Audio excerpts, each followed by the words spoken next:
Voici la maison hantée la plus célèbre du monde. Elle se trouve dans la petite station balnéaire d'Amityville, à 1 heure à peine de l'agitation de New York. Il y a 30 ans, elle fut le théâtre d'un crime particulièrement horrible, quand 6 membres de la famille DeFeo y furent abattus en pleine nuit. Ce qui s'est réellement passé cette nuit-là reste encore aujourd'hui un mystère. 1 an après les meurtres, la famille Lutz a emménagé dans cette maison. Ils y passèrent seulement 28 jours et s'enfuirent terrifiés, expliquant que des forces surnaturelles les en avaient chassés. Les médias se jetèrent frénétiquement sur leur histoire, ils devinrent célèbres et furent l'objet d'un best-seller mondial, L'horreur d'Amityville. On en a tiré de nombreux films, dont le dernier en date est sorti en 2005. Des médiums et des enquêteurs ont prétendu qu'une malédiction avait été jetée sur la maison. D'autres pensent que la version des Lutz n'est rien d'autre qu'une astucieuse arnaque, très lucrative, basée sur la sanglante histoire de la maison. C'est probablement la maison la plus hantée du monde. C'est sans doute aussi la plus connue. Quel que soit le phénomène, ça a été une conjonction d'événements et de personnalités. Et ça s'est mélangé pour donner un orage psychique parfait. C'est juste un tissu de mensonges motivé par une raison plutôt simple. Commercialement, ils ont fabriqué une superbe arnaque. Leur version n'est pas une histoire vraie. Mais s'ils disaient que c'est vrai, comment pourriez-vous les traiter de menteurs? Trop de choses se sont passées pour tout nier et prétendre que tout était normal. Je crois que la véritable horreur d'Amityville, c'est moi. Parce que c'est moi qu'on a condamné pour les meurtres de ma famille. D'après eux, c'est moi qui ai fait le coup. C'est moi qui suis censé être possédé par le démon. Quelle est la vérité sur cette maison? Et est-il vrai qu'une malédiction s'acharne sur ceux qui y vivent?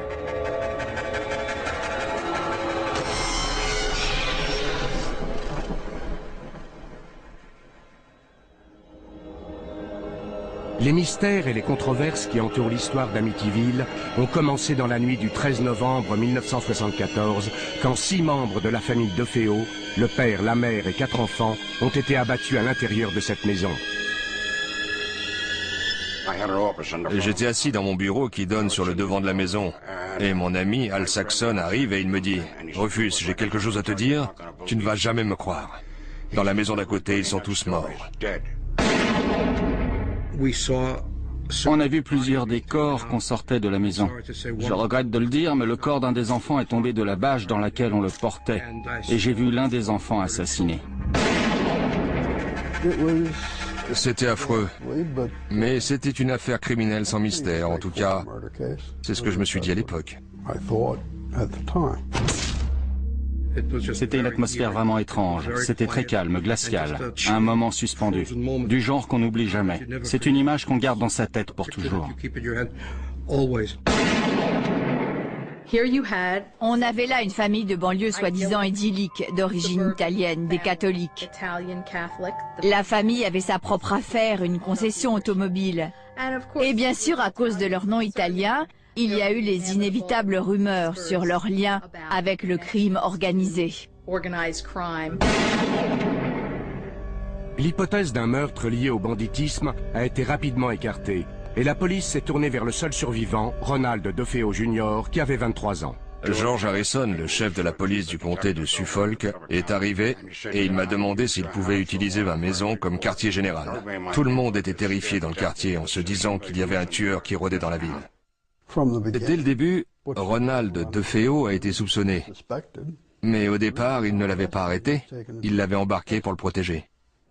Ils ont décidé d'utiliser la maison d'à côté, celle de Ireland, pour y installer leur poste de commandement. Ils nous ont tous emmenés là. Et aussitôt, ils l'ont emmené chez moi et ils ont commencé à l'interroger. Ça a duré un moment et puis son grand-père est arrivé. Un policier l'a entendu dire à son petit-fils « Arrête de traîner le nom de la famille dans la boue. Je ne veux plus rien entendre sur ta sœur. Contente-toi d'avouer les crimes. C'est terminé. »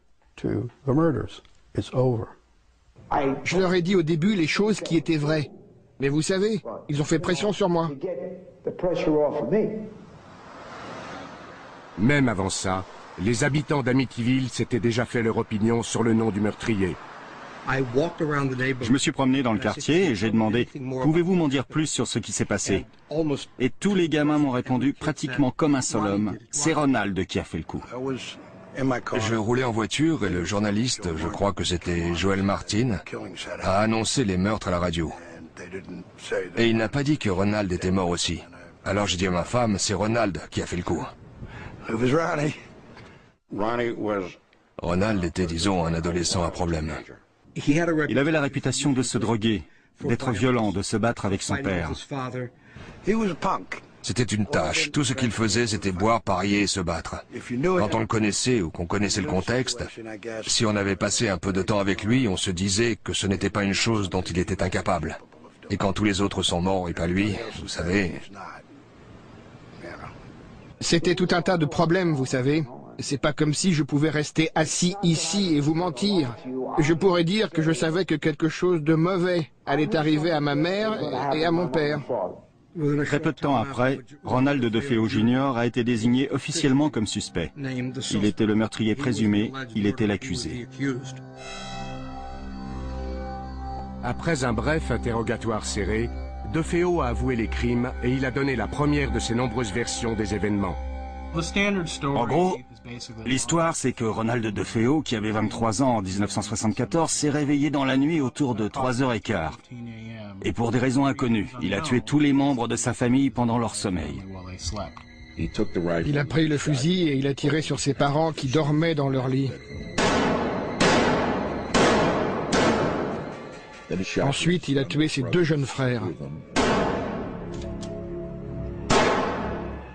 Après, il a été dans la chambre adjacente et il a tué sa sœur.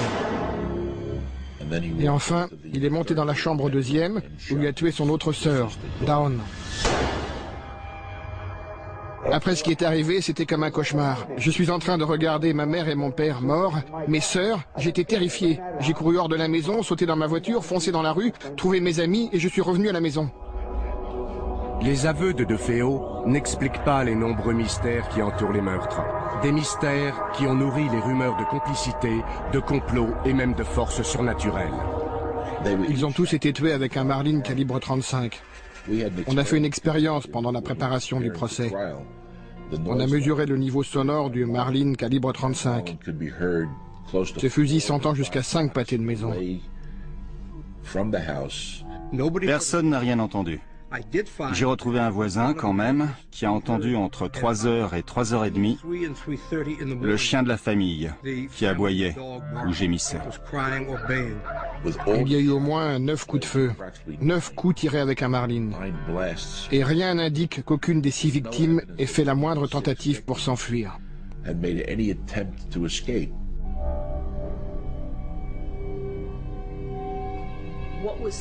Ce qui est vraiment bizarre, c'est comment on peut arriver à tuer 6 personnes au milieu de la nuit dans un quartier tranquille sans réveiller personne. Un coup de fusil, ça fait du bruit. Ça n'a pas de sens. Ce serait compréhensible si on envisage un autre homme armé qui les tenait en joue, jusqu'à ce que Ronald revienne et fasse ce qu'il a fait. Je me suis dit que les corps avaient peut-être été déplacés. Les rapports d'autopsie montrent que non, ils n'ont pas été déplacés. On les a bien trouvés là où ils avaient été tués. On n'a trouvé aucune trace de drogue dans leur sang. Et encore une fois, les victimes ont été retrouvées sur le ventre, les bras écartés, comme si on les avait disposés là. Il y a quelque chose de systématique, de très méthodique, qui semble indiquer la présence de plus d'une personne. Les curieuses anomalies de la scène du crime ont provoqué de nombreuses spéculations sur l'identité de la personne ou de la chose responsable de ce carnage. Après que Ronald DeFeo eut avoué avoir tué toute sa famille, l'avocat William Weber hérita de la lourde tâche de le défendre. Weber commença son enquête par la vie quotidienne de la famille avant les meurtres. La vie de famille dans la maison DeFeo était du genre bizarre, inhabituel. D'un côté, il semblait très religieux. Il y avait des objets du culte plein la maison, des statues dans le jardin. Mais quand M. DeFeo était à la maison, c'était des bagarres constantes, des disputes, des cris, des hurlements. Ça dépassait de loin les conflits habituels qu'on peut avoir en famille. Si j'ai bien compris, il y avait des bagarres qui se déclenchaient sans raison particulière. Le père piquait des crises de rage terribles. Et Ronald DeFeo en était souvent la victime.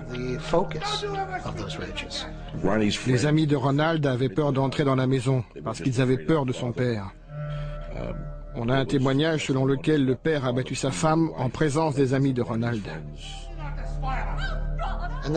Ce genre de violence conduit souvent à d'autres violences envers ceux qui sont plus faibles et plus soumis.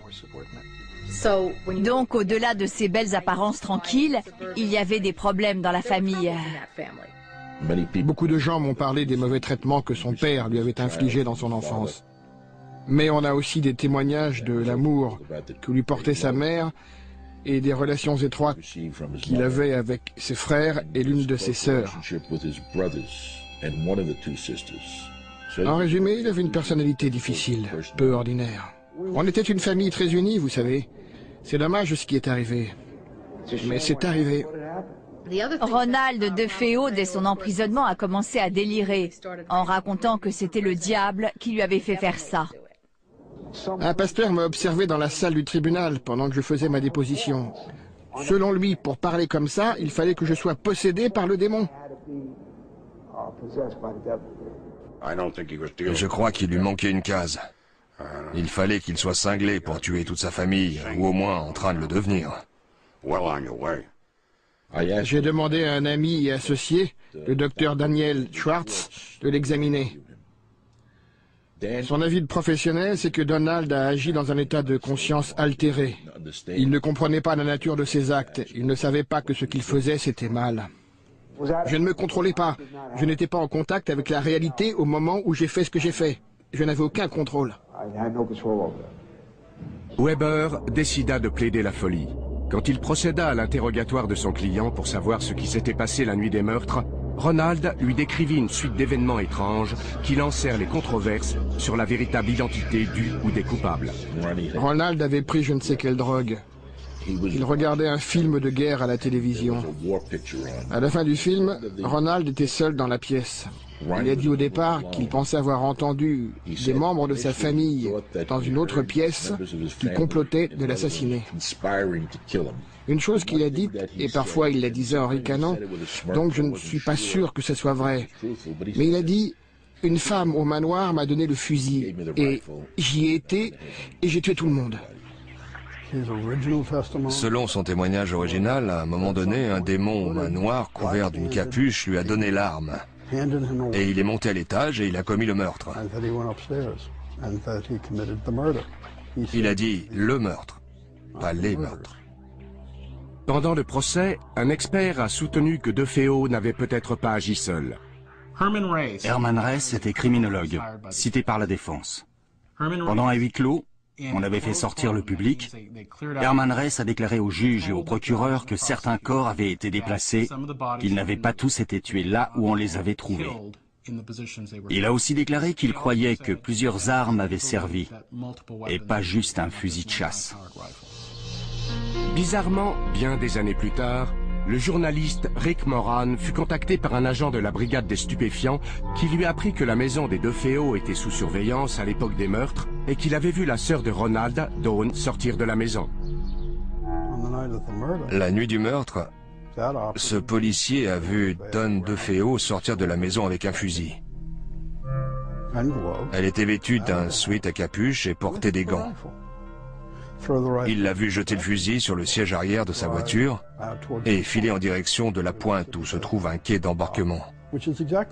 C'est exactement là qu'on a retrouvé le fusil, mais la police pense que c'était plus tard. Quand Ronald raconte qu'un démon aux mains noires avec une capuche s'est approché de lui et lui a donné l'arme, et qu'il n'a pas bougé, je crois que c'est vrai. Je crois qu'il n'était pas en état de bouger. Le démon dont il parle, c'était sa propre sœur. La chemise de nuit de Dawn DeFeo porte des traces de poudre non brûlée, ce qui indique qu'elle a peut-être tiré avec ce fusil cette nuit-là. La théorie de Moran, c'est que Ronald et sa sœur Dawn avaient comploté l'assassinat de leurs parents. Je pense que la nuit où ils ont décidé de faire ça, Ronald n'était pas en état de le faire, et que Dawn a pris le fusil et a commis les meurtres.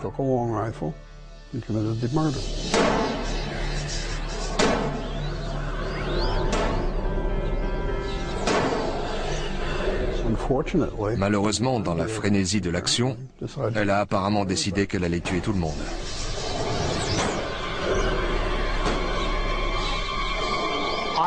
J'ai toujours pensé qu'effectivement, il y avait quelque chose de spécial entre Ronald DeFeo et sa sœur Dawn. Certains disent que c'était incestueux, je ne sais pas, mais il y avait une relation spéciale, un lien particulier. Peut-être le lien du secret. C'est elle qui a été tuée le plus violemment, sa tête a complètement explosé. La théorie, c'est que Don DeFeo a tué toute sa famille et que Ronald, de désespoir, a tué Don.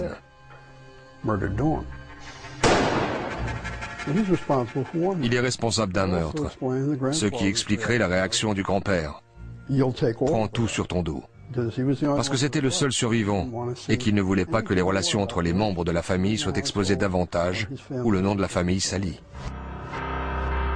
Mais en février 1975, Ronald DeFeo fut jugé responsable de ses actes, déclaré coupable de tous les meurtres et condamné à 6 peines de prison à perpétuité. La maison DeFeo, au 112 Ocean Avenue, fut mise en vente à un prix très bas, à cause de son histoire sinistre. C'est alors que George et Kathy Lutz, un jeune couple avec 3 enfants, visita les lieux et que débuta un nouveau chapitre dans l'histoire extraordinaire de cette maison. Quand on a déjà visité un certain nombre de maisons, on finit par sentir ce qui vous convient ou pas. On n'avait aucune réticence envers cette maison. Elle répondait si bien à nos besoins qu'on a pensé que c'était pratiquement l'idéal pour nous.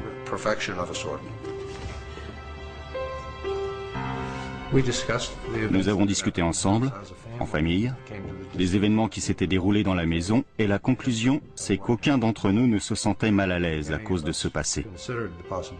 Mais nous n'avions pas envisagé la possibilité que quelque chose de résiduel soit encore là. D'après la famille Lutz, des choses troublantes leur sont arrivées dès le début. Harry a essayé de se pendre. Notre chien, un labrador noir, a sauté par-dessus la clôture et sa chaîne était trop courte. Et il s'est retrouvé pendu de l'autre côté. Il s'étouffait. Ça s'est passé 1 heure après notre emménagement. George Lutz raconte ensuite qu'un de ses amis, qui connaissait bien l'histoire de la maison, lui a recommandé de la faire bénir. Le pasteur est venu et l'a béni pièce après pièce. Il est revenu et il nous a dit, à Cathy et moi, de ne pas faire une chambre dans une pièce à l'étage que nous voulions utiliser comme pièce à couture. Il a dit qu'il y sentait quelque chose. Et il a reçu une gifle. Il a entendu des voix qui lui disaient de partir. Tout ça, c'était le premier jour, les premières heures. Lutz affirme que dès les premiers jours, il s'est réveillé régulièrement à 3h15. Il se sentait agité, mal à l'aise. Il entendait des bruits bizarres. Coïncidence, c'est l'heure à laquelle on estime que les meurtres ont été commis.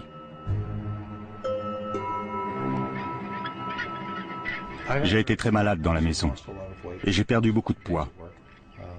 J'ai manqué des jours de travail. Mon hygiène personnelle a changé là-bas. Il subissait des changements de caractère. Il se mettait en colère contre ses enfants. Il se disputait avec Cathy. Il n'arrivait pas à se réchauffer. Il était constamment dehors, à couper du bois, à faire du feu. Cathy allait de pièce en pièce et elle y ressentait des choses différentes. Elle a été enlacée parce qu'elle pensait être une présence, une femme. Quand elle me l'a dit, elle avait très peur. Ça la perturbait beaucoup. Les Lutz racontèrent que des nuages de mouches infestaient certaines pièces. C'est franchement inhabituel en plein hiver. Ils devenaient aussi de plus en plus inquiets devant l'attitude de leur fille Missy. Missy a commencé à expliquer à Cathy qu'elle avait un ami, qu'il s'appelait Jody, et qu'il se présentait à elle sous la forme d'un gros cochon. Quand Jody lui a dit qu'il était content qu'elle habite ici et qu'elle y resterait pour toujours, ça a été très perturbant. Les Lutz racontent que de plus en plus de choses étranges se passaient autour d'eux. On entendait des cris la nuit, et des gens qui marchaient la nuit, et les enfants disaient des choses bizarres, et la température variait dans la maison, et on découvrait des taches sur la moquette le matin, et la porcelaine des toilettes qui devenait progressivement noire. Quand on y pense et qu'on commence à en parler, il y avait évidemment quelque chose de pas normal. Ils n'aiment toujours pas parler de ce qui est arrivé la dernière nuit, de ce qui les a finalement poussés à quitter la maison.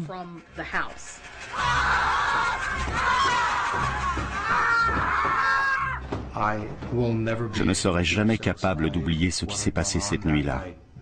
Et les garçons, l'air qu'ils avaient, et ce qu'ils ont dit quand ils sont descendus ce matin-là.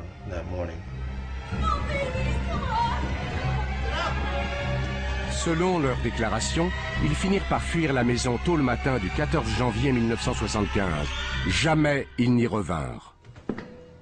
Nous n'étions pas la même famille en arrivant et en repartant de là. Nous étions tous terrifiés au moment du départ.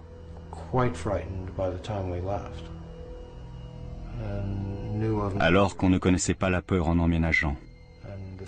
Et rien que la peur nous a tous changés. Les Lutz s'installèrent chez la mère de Cathy et George prit des mesures pour faire enquêter sur la maison. J'avais contacté un type qui s'appelait Kaplan, qui s'était présenté comme parapsychologue. Mais j'ai découvert qu'il était vampirologue, ce qui était censé lui donner de la crédibilité, mais pas avec moi. Mon mari lui a dit « Nos services ne vous coûteront rien, mais nous sommes une organisation de service public et si on découvre quelque chose qui confirme ce que vous dites, on dira au public ce qu'on a trouvé. Et si on trouve qu'il n'y a rien, on le dira aussi au public. Et si on découvre que vous nous racontez des salades et que c'est une arnaque, on le dira aussi. » 3 jours plus tard, George Lutz rappela Kaplan.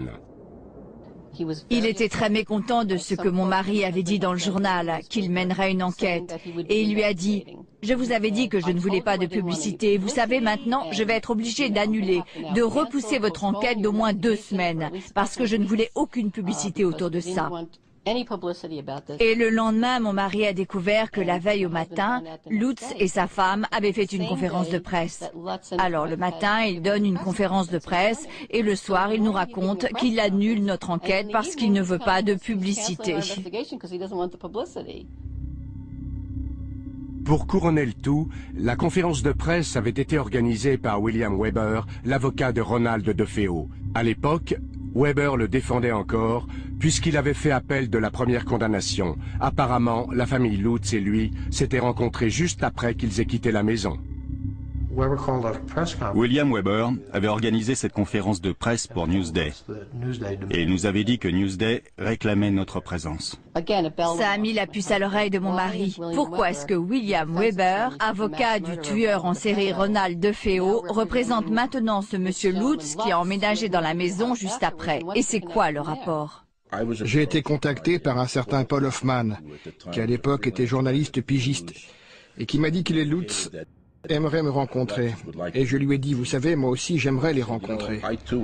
Parce que par ailleurs, on m'avait fait la promesse verbale que nous toucherions une avance importante pour un livre et pour un film.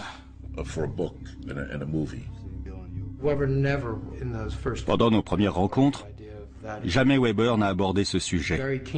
Il voulait surtout aider son client à obtenir une aide psychologique. En tout cas, c'est ce qu'on nous a amené à croire. Il pensait que ce qui nous était arrivé était un indice de ce qui pouvait très bien l'avoir affecté lui aussi. William Weber prétend que pendant l'un de ses rendez-vous, il leur a révélé des détails clés sur les meurtres, des détails qui prendraient plus tard une importance capitale dans l'histoire des Lutz. Ça a duré de 9 ou 10 heures du soir jusqu'à 3 heures du matin. On a bu du vin, et je ne pourrais pas vous dire combien de bouteilles, mais il y en a eu beaucoup. J'avais des photos de la scène du crime, et d'après ces photos et d'autres faits que je leur ai racontés, nous avons échafaudé ce qui deviendra plus tard une partie de la version des Lutz sur l'aspect possédé de leur affaire. Les Lutz m'ont fait écouter des enregistrements qu'ils avaient faits avec William Weber. Et en fait, avant de passer la bande, George Lutz m'a fait une remarque préliminaire. Il m'a dit « Je ne suis pas très fier de ça ». Par exemple, je leur montrais des photos de la poudre vert sombre qui recouvrait tout dans la maison. C'est une poudre utilisée par la police pour trouver des empreintes digitales. Et il faisait « Waouh, regardez, c'est la bave visqueuse qui soigne des portes. » J'avais des photos de la chambre de Down, au 2e étage. Elle était pleine de mouches mortes. Eh bien, ils ont pris la chambre de Dawn et ils ont mis qu'il y avait tout le temps des nuages de mouches. Ils ont annexé les faits que je leur racontais sur l'affaire et ils les ont intégrés dans leur livre. Je pense que quand ils ont dessoudé le matin suivant, ils ont dû se dire que peut-être tout ça n'était pas bien. Mais sur la bande, William Weber avait déjà... Enfin, il paraît qu'il a dit « Eh, on peut faire des films, des livres, il y aura des droits. » Il parlait déjà pourcentage et contrat. Il avait un projet avancé d'un contrat avec DeFeo pour un livre et un film. Et il nous a envoyé un contrat qui prévoyait de payer DeFeo quelque chose comme 5% de ce qu'on gagnerait. Et donc William Weber était en train d'essayer de rémunérer DeFeo pour ses meurtres. À ce moment-là, on a cessé tout contact avec Weber. Ils ont complètement disparu de Long Island après ça. L'intérêt pour Amityville a grandi avec l'implication des Lutz. Channel 5, la chaîne de télé de New York, voulait absolument le scoop. J'ai contacté George Lutz et je lui ai dit « Votre famille a besoin d'aide ». On voyait bien qu'ils étaient terrifiés. Laura Didio a appelé un couple de parapsychologues célèbres dans le Connecticut, Ed et Lorraine Warren. Le genre de travail que nous faisons, c'est d'enquêter sur le paranormal, le supernaturel et le préternaturel. Les phénomènes hantés causés par les esprits humains ou par les activités des esprits frappeurs ou par les fantômes démoniaques non humains. Nous avons travaillé sur de nombreux cas de possession et d'exorcisme et la Warner Brothers a les droits sur notre vie. George Lutz nous a accueillis à la limite de la propriété. Il ne voulait même pas mettre le pied sur le terrain. Il y avait un sentiment horrible de mauvais présage à travers toute la maison. On sentait que la maison était infestée par quelque chose d'autre que par des esprits humains. C'était certain. C'était plus qu'évident. Une chaîne de télé locale rassembla une équipe de médiums et s'apprêta à filmer leur enquête.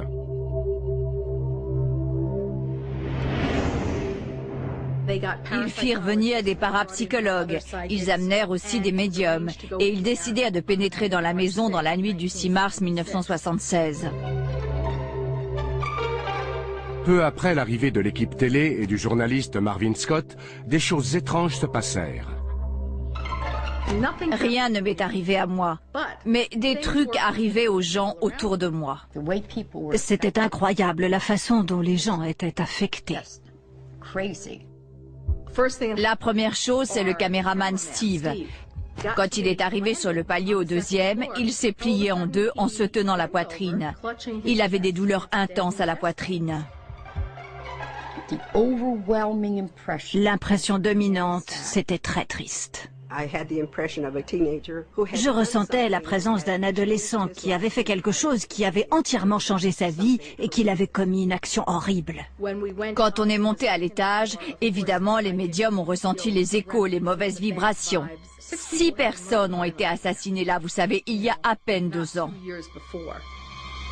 Il y avait une fenêtre au-dessus de moi. Et j'ai vu le visage d'une fillette qui me regardait. Ensuite, j'ai entendu des pleurs, des plaintes.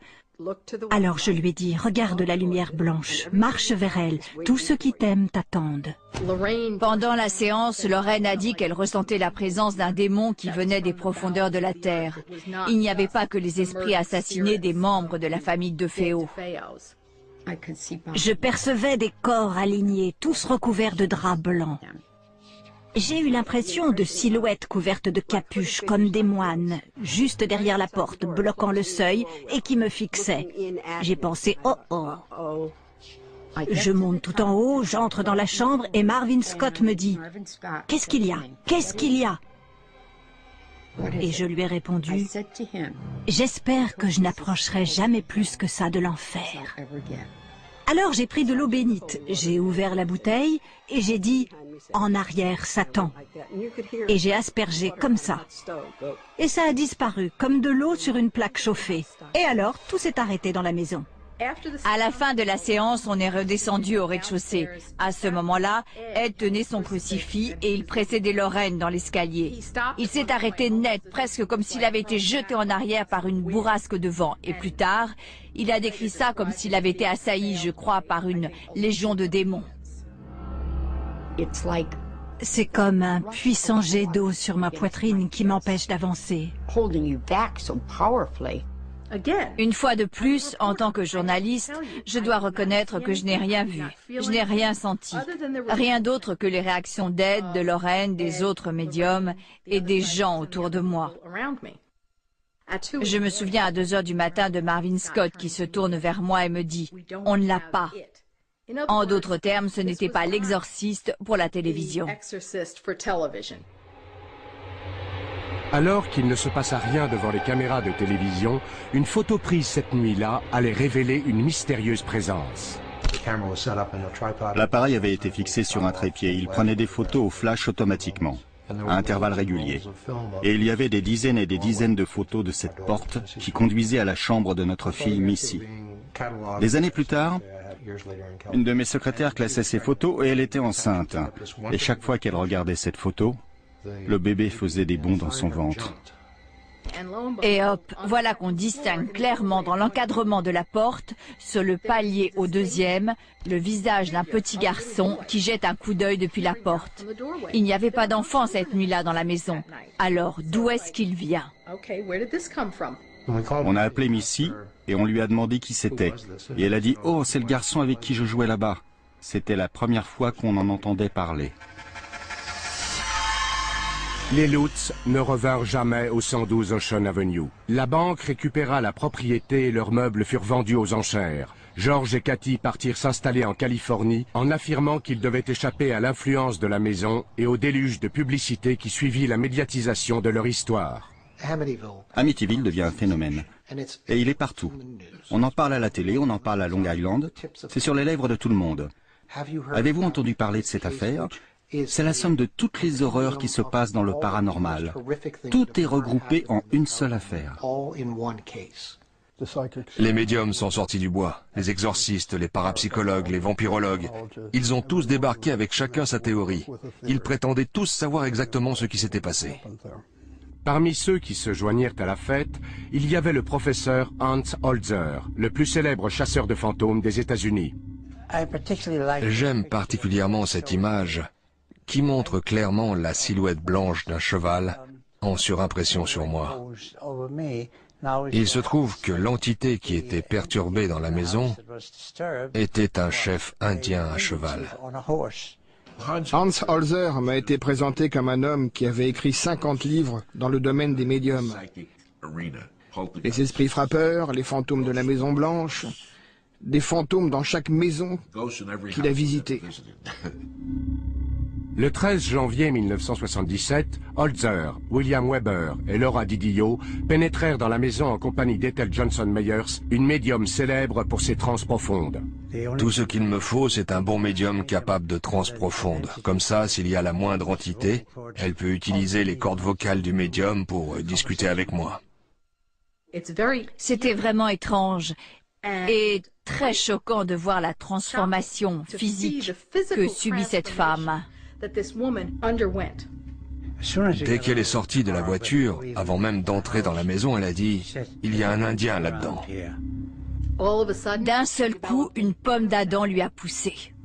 Après un moment, cette femme a commencé à parler dans un drôle de charabia. Sa voix s'est abaissée de plusieurs octaves. Et elle parlait avec un chef indien qui était enterré sur ce terrain. Why are they angry? Because it's been a sacred place, and this is over the very, very special chief. Oh, I can't move my face. On a découvert que c'était un cimetière indien et que le quartier avait été construit dessus, à la grande fureur de l'Indien qui était enterré là.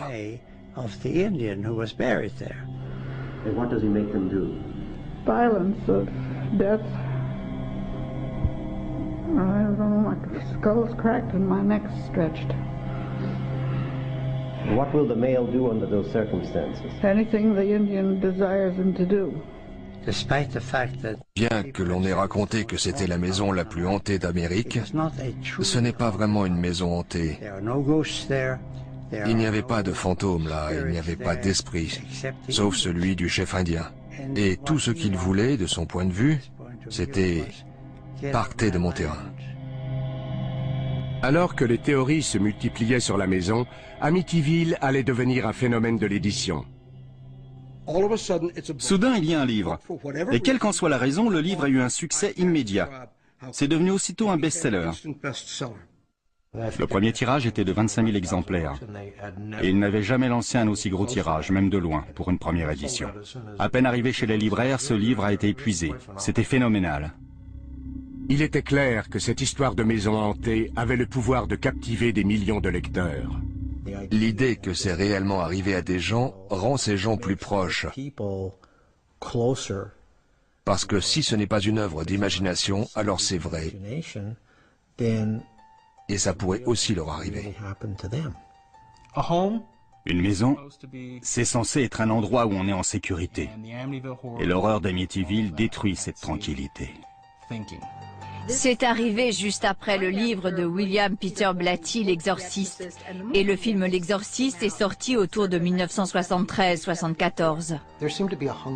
On dirait qu'il y a un désir, une insatisfaction, peut-être une question spirituelle qui domine tout ça, le bien contre le mal.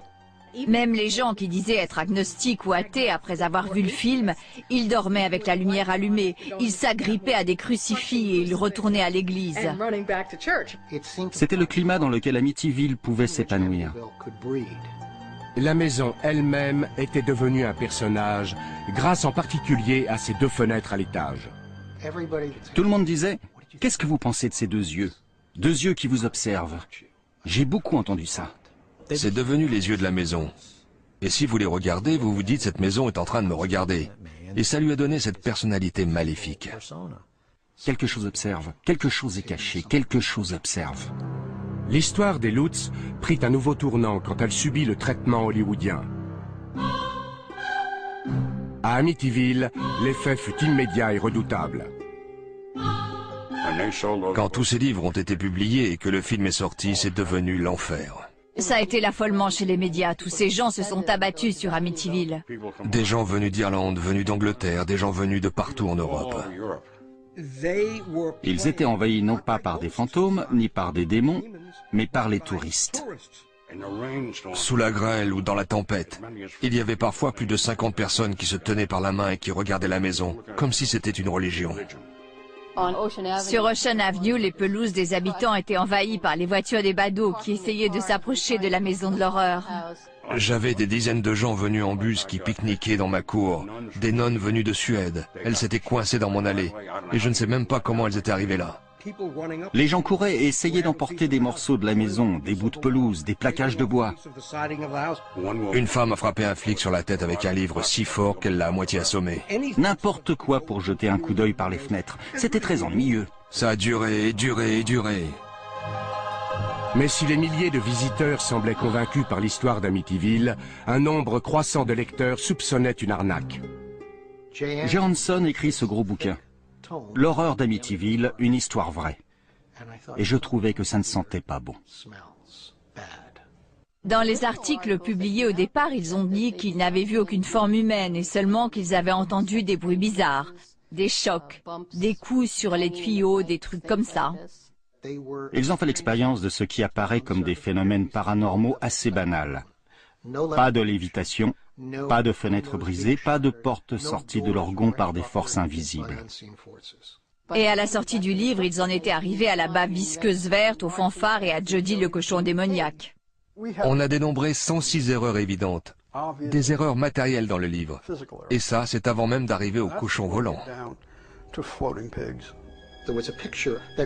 Missy, l'un des enfants Lutz, avait fait un dessin de Jody le cochon démoniaque, dont elle disait qu'il lui apparaissait à la fenêtre du 2e étage avec ses yeux rouges qui la fixaient. Alors j'ai été questionner les voisins et l'un d'eux a dit « Oh, à quoi il ressemble ?»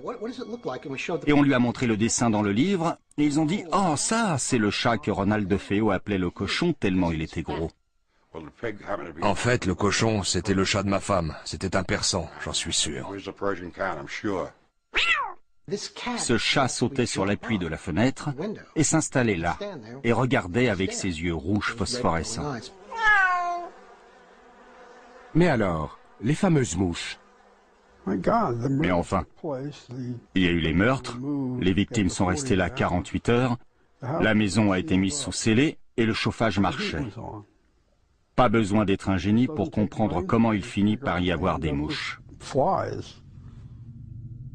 Pour les besoins de leur enquête, Jordan et Moran ont interviewé Jim et Barbara Cromarty, qui ont acheté la maison après le départ des Lutz.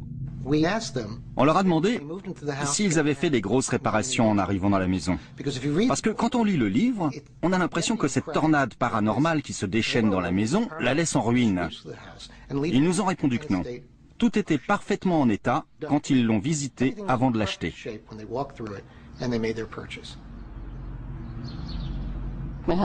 Mon mari a participé à un débat à la télé avec George Lutz et ce dernier a essayé de raconter qu'une fenêtre de la maison s'était rabattue sur la main de son fils et qu'il l'avait emmené à l'hôpital de Brunswick pour le faire soigner. Alors mon mari a dit parfait, on va faire citer les rapports de l'hôpital de Brunswick et là vous pourrez le prouver. Et là il a dit, je ne l'ai pas vraiment emmené à l'hôpital, on lui a fait un pansement à la maison. Son histoire changeait quand on essayait de le coincer. Je me souviens qu'il y avait une fenêtre dans une pièce au deuxième étage. Et il prétendait que si on était au milieu de la pièce, la fenêtre s'ouvrait et se refermait brutalement toute seule. Donc on a été dans cette pièce, Rick et moi. Et Rick a remarqué que le plancher avait l'air inégal. Et il a commencé à appuyer du pied sur le plancher. Et soudain, la fenêtre s'est ouverte.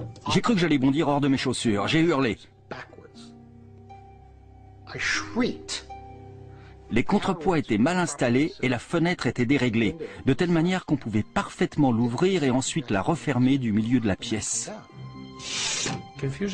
Il y a beaucoup de confusion autour de ça. Je ne sais pas si ça sera jamais éclairci.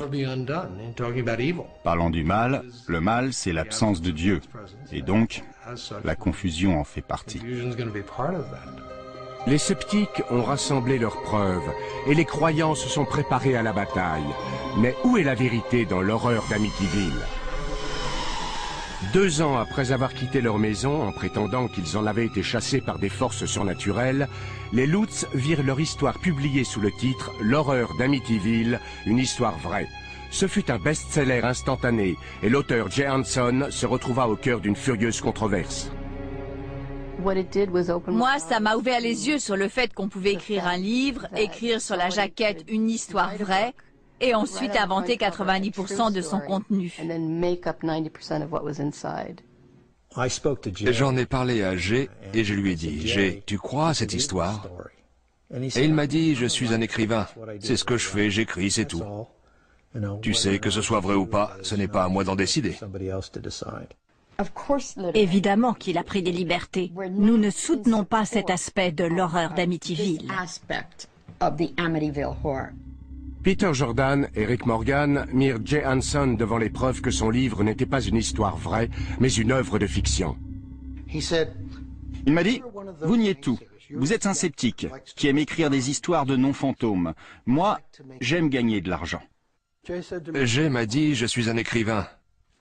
Et tout ce qui m'intéresse, c'est d'écrire un best-seller pour me construire une villa à Majorque et ne plus jamais avoir besoin d'écrire. Et il m'a dit, je vous prédis qu'un jour vous serez assis ici, fauché, en train d'écrire vos petites histoires de non-fantômes. Et moi je serai dans une île aux Bahamas ou ailleurs avec un wagon de pulls en cachemire.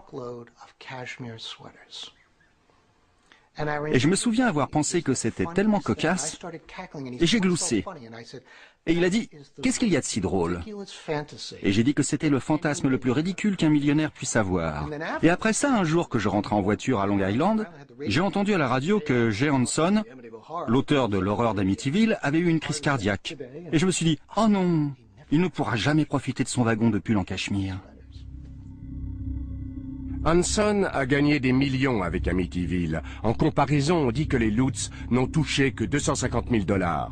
Malgré tout, George soutient l'auteur et son livre, mais il est plus réservé à propos des films.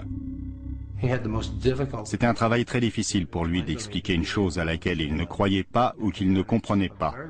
Et il est parvenu à faire un livre très exact, très précis comparé à tout ce qui a été fait depuis. Le film original a pris beaucoup de liberté, avec le sang qui coulait des murs et les mouches qui attaquent le pasteur. Ils auraient pu aussi bien les représenter comme elles étaient dans la réalité. Ça m'était égal que ce soit ou pas une histoire vraie, mais ça n'avait pas d'importance pour moi. Il fallait que je crée ma propre réalité. Pendant 25 ans, 28 ans, peu importe. J'ai eu un gros problème avec le premier film, et maintenant, c'est presque un documentaire comparé à ce qu'ils ont fait récemment. George Lutz détestait tellement les derniers films qu'il a intenté un procès à la MGM. Ce fut la dernière de ses nombreuses actions légales pour protéger sa version des faits. Il est mort paradoxalement le jour où l'affaire a été réglée, à peine un an après la mort prématurée de sa femme Cathy, en 2005. Elle et moi avons vécu cette expérience ensemble, et on est passé à autre chose ensemble. On a essayé de l'expliquer au monde, ensemble si vous voulez. Sa disparition signifie que j'ai perdu celle qui a partagé cette expérience avec moi. Cela ne donne pas le droit à qui que ce soit de créer une version révisionniste de ce qu'elle avait à dire de son vivant. Mais il y a des gens qui croient que les disparitions de George et Cathy Lutz sont les exemples les plus récents de l'influence maléfique de la maison d'Amityville. Une des choses qui lui sont arrivées dans cette maison, c'est qu'elle s'est regardée dans un miroir et qu'elle a vu cette vieille femme dans le reflet. Elle est morte à Phoenix, d'une maladie respiratoire qui l'a fait vieillir de 30 ans. Et quand elle est morte, elle avait l'air très vieille. Ça a touché Ronald DeFeo d'une certaine manière. Ça a touché les Lutz d'une autre manière. Ça touche tous ceux qui entrent dans cette maison. Beaucoup de choses se sont passées dans cette affaire. Et ces morts inhabituelles, il faut les attribuer à des coïncidences. Et rien d'autre. Les gens veulent croire à quelque chose de surnaturel. Il y a quelque chose qui nous dépasse. Il y a un paradis, il y a un enfer, il y a des prières exaucées, il y a des esprits, il y a des fantômes. On veut croire à ce genre de phénomène. On en éprouve le besoin. Et sur ce besoin se greffe le facteur crédulité. Franchement, quand quelqu'un dit « Oh, c'est une histoire vraie », c'est l'événement le plus documenté de ce genre. En termes du nombre de gens impliqués, de témoins directs, de ceux qui ont maintenu leur témoignage sans rien y changer pendant toutes ces années. Si je crois qu'ils sont restés dans cette maison pendant 28 jours? Non. Catégoriquement, sans aucun doute, non. Je pense qu'ils avaient planifié toute l'affaire et qu'ils avaient l'intention d'en tirer un livre et gagner beaucoup d'argent. Et vous savez quoi? C'est ce qu'ils ont fait. Quand une histoire est trop belle pour être vraie, et c'en est un exemple parfait, probablement l'exemple le plus monumental de succès que j'ai jamais rencontré et que je ne rencontrerai jamais de toute ma vie. Je ne crois pas que je verrai un autre Amityville. En tout cas, je n'espère pas. Ils n'étaient pas là. Ils n'ont pas vécu cette expérience. Et pourtant, ils voudraient vous l'expliquer à vous. Et ça ne rend service à personne. À moins qu'on attrape l'esprit, qu'il se montre et qu'il nous explique pour la caméra, et je doute que ça arrivera, on ne saura jamais. Et on continuera à poursuivre cette chose qui nous échappe, quelle qu'elle soit. L'occupant actuel de la maison ne croit à rien de tout ça. Croire ou ne pas croire, ça n'a rien à voir avec les événements. Je ne lui souhaite que du bonheur. J'espère que des incendies spontanés ne perturberont pas son sommeil ou une autre de ses activités. Et j'attends les gros titres, si ou plutôt quand ça arrivera.